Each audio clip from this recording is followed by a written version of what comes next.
बिस्मिल्लाहिर्रहमानिर्रहीम, अस्सलाम वालेकुम रहमतुल्लाहि व बरकातुहू। आप मेरा चैनल देख रहे हैं जिसका नाम है शाहरुख खालिद। जहाँ रहें खुश रहें, आबाद रहें। कराची से 4 लोग जो हैं उम्रे के लिए निकलते हैं, उम्रे के लिए जाते हैं कराची एयरपोर्ट से, जिनका ताल्लुक होता है सरजानी टाउन से।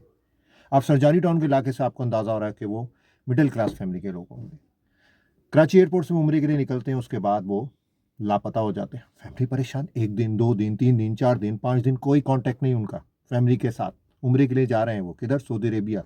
कराची एयरपोर्ट में गए, जब उनका जहाज़ सऊदी अरबिया के लिए रवाना हुआ, उसके बाद उनका फैमिली के साथ कोई रब्ता नहीं। 4 बंदे, 4 शख्स। 10 दिन बाद इंटरनेशनल नंबर से कॉल आती हो कि आपके जो ये 4 लोग हैं सऊदीया की जेल में, और इनके सामान से जो है वो मुंशियात बरामद हुई है।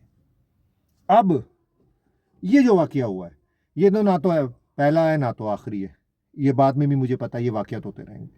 हम जैसे और लोग जो अवेयरनेस देने की कोशिश करते हैं, जो लोग उम्रे में जा रहे हैं, बड़ा समझाते हैं कि भाई किसी का सामान, एजेंट हो, एनीथिंग एल्स हो, आपने सामान नहीं लेना।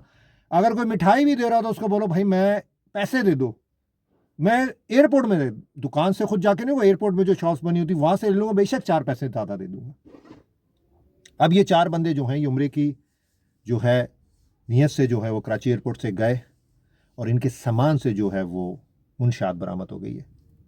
अब वही चीज़ें हो रही हैं कि भाई हो सकता है कि जो इनका एजेंट था, क्योंकि उसने A to Z जो उनका सामान वगैरह था, सारा कुछ जो था वो मामला एजेंट के साथ थे, और अब यही एलिगेशन हो रहा है कि भाई इनके एजेंट ने जो है उसके सामान के अंदर कोई हेरोइन या चर्च जो थी इनके सामान के अंदर डाल दी होगी।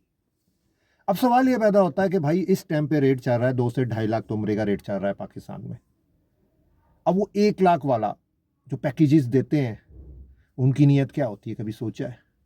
फिर आप उनके एहसान में आ जाते हैं, यार कहाँ 2-2.5 लाख रेट चल रहा है, 1 लाख में दे रहा है। वो कहता है भाई हम तो अल्लाह की जज़ा के लिए, नेकी के लिए कर रहे हैं, हम तो लोगों को गुमराह कराते हैं। जब एयरपोर्ट में आप पहुंचते हैं तो वो कहते हैं भाई ये हमारा सामान है, ये ले जो। आप पहले उसके एहसानमंद होते हैं कि भाई 2.5 लाख वाला उम्रा 1 लाख में करा रहे हैं, तो आप एग्री हो जाते हो, फिर सऊदी अरेबिया में पकड़े जाते हैं।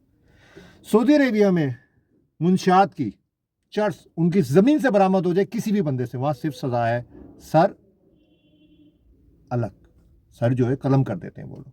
वहाँ सिर्फ एक ही सज़ा है, इसके ऊपर बात ही नहीं है जो बंदा पकड़ा जाए। इससे पहले भी कराची में एक फैमिली गई थी, आई थिंक उनकी बचत हो गई थी, 2-3 महीने जेल में रहते। वो मेडिसिन ऐसी लेके गए थे जो ममनू थी सऊदी अरेबिया में।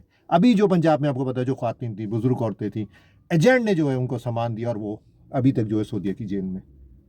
वो ये नहीं सोचते कि, और ये नहीं पूछते आपसे, अब उन्होंने पूछना छोड़ दिया है, क्यों लातादाद दफ़ा ऐसा हुआ है जब पाकिस्तानी पकड़े गए, उनके सामान से मुंशियात मिली है, तो पता ये चल रहा है कि भाई पीछे मुंशियात जो थी किसी और बंदे ने उनको सामान दिया था, उनके बैग में डाल दिया था। अब वो कहते हैं भाई लातादाद वाक़यात हो गए हैं, पाकिस्तानियों के पास ही से ये चीज़ें क्यों बरामद होती हैं? लाइसेंस आप लोगों को मिलता नहीं है, और सज़ा क्या है? मौत है। और एक और ब्लैक मैजिक पे भी नहीं वो छोड़ते, सज़ा मौत है। ये 2 चीज़ें हैं सऊदी अरेबिया मुंशियात, और उस पर नहीं छोड़ता। और ना लो सामान, आंखें खोल के भी ना लो, आंखें बंद करके भी किसी से ना लो, सामान ना लो। जब भी उम्रे में जाना हो, सऊदी अरेबिया जाना हो, अपना सारा सेटअप बनाओ। किसी दूसरे तीसरे बंदा कोई भी हो, अब करीबी रिश्तेदार हो, ना लो भाई। कोई मिठाई कोई मेडिसिन बोलो हम खुद खरीद लेंगे, और मेडिसिन में भी लिस्ट है सऊदी अरेबिया में, वो देख के लेके जाइएगा। वो पकड़ लेते, मेरे एक जानने वाला था, वो मेडिसिन लेके गए थे, बड़ी मुश्किल से फिर सऊदी अरेबिया से वापस आए थे, पकड़ लिया था उनको, जेल में डाल दिया था। तो आज के रेट नहीं है, ये 4 बंदे जो हैं ये पकड़े गए हैं।